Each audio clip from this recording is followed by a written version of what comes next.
Judges 4. Deborah. After Ehud died, the people of Israel sinned against the Lord again. So the Lord let them be conquered by Jabin, a Canaanite king who ruled in the city of Hazor. The commander of his army was Sisera, who lived at Harosheth-of-the-Gentiles. Jabin had 900 iron chariots, and he ruled the people of Israel with cruelty and violence for 20 years.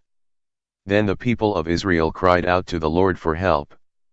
Now Deborah, the wife of Lappidoth, was a prophet, and she was serving as a judge for the Israelites at that time. She would sit under a certain palm tree between Ramah and Bethel in the hill country of Ephraim, and the people of Israel would go there for her decisions. One day she sent for Barak son of Abinoam from the city of Kedesh in Naphtali and said to him, "The Lord, the God of Israel, has given you this command, take 10,000 men from the tribes of Naphtali and Zebulun and lead them to Mount Tabor. I will bring Sisera, the commander of Jabin's army, to fight you at the Kishon River. He will have his chariots and soldiers, but I will give you victory over him." Then Barak replied, "I will go if you go with me, but if you don't go with me, I won't go either." She answered, "All right, I will go with you, but you won't get any credit for the victory, because the Lord will hand Sisera over to a woman." So Deborah set off for Kedesh with Barak. Barak called the tribes of Zebulun and Naphtali to Kedesh, and 10,000 men followed him. Deborah went with him. In the meantime Heber the Canaanite had set up his tent close to Kedesh near the oak tree at Zonanim. He had moved away from the other Canaanites, the descendants of Hobab, the brother-in-law of Moses. When Sisera learned that Barak had gone up to Mount Tabor, he called out his 900 iron chariots and all his men, and sent them from Harosheth-of-the-Gentiles to the Kishon River.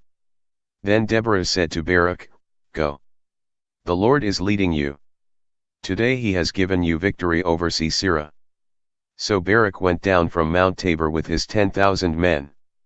When Barak attacked with his army, the Lord threw Sisera into confusion together with all his chariots and men.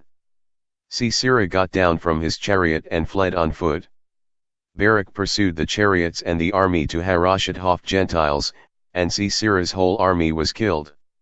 Not a man was left. Sisera ran away to the tent of Jael, the wife of Heber the Canaanite, because King Jabin of Hazor was at peace with Heber's family. Jael went out to meet Sisera and said to him, "Come in, sir, come into my tent. Don't be afraid." So he went in, and she hid him behind a curtain. He said to her, "Please give me a drink of water, I'm thirsty."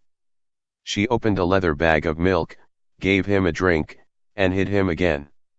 Then he told her, "Stand at the door of the tent, and if anyone comes and asks you if anyone is here, say no." Sisera was so tired that he fell sound asleep. Then Jael took a hammer and a tent peg, quietly went up to him, and killed him by driving the peg right through the side of his head and into the ground. When Barak came looking for Sisera, Jael went out to meet him and said to him, "Come here. I'll show you the man you're looking for." So he went in with her, and there was Sisera on the ground, dead, with the tent peg through his head. That day God gave the Israelites victory over Jabin, the Canaanite king. They pressed harder and harder against him until they destroyed him.